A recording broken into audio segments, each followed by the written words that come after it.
ఇది ఒక నది. చూడ్డానికి ఎలా ఉంది జల్లెడ? దుమ్ము ధూళితో ఉంది. ఈ జల్లెడతో ఈ నదిలో నుంచి నాకు తాగడానికి నీళ్లు తేవాలి. పృథ్వీ కనుక నీళ్లు తెస్తే పృథ్వీ గెలిచినట్టు, తేలేదు అనుకో ఓడిపోయినట్టు. ఓకేనా? తీసుకురా.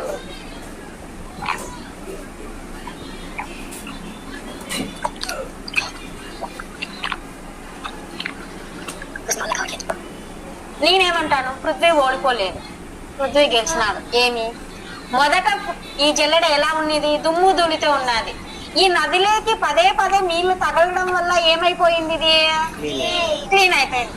సేమ్ ఇలాగే మనం పుస్తకాలు చదవడం కూడా. సౌజన్య ఒక డౌట్ అడిగింది, ఏమని? పుస్తకాలు ఎందుకు చదవాలి మిస్? నేను ఎంత చదివినా కూడా నాకు గుర్తుండట్లేదు, నేను ఎన్ని మర్చిపోతున్నాను, పుస్తకాలు చదవడం వల్ల అసలు ఉపయోగం ఏంటి అని అడిగింది. పుస్తకాలు చదవడం వల్ల మొదట దుమ్ము ధూళితో ఉన్న ఈ జల్లెడ లాంటి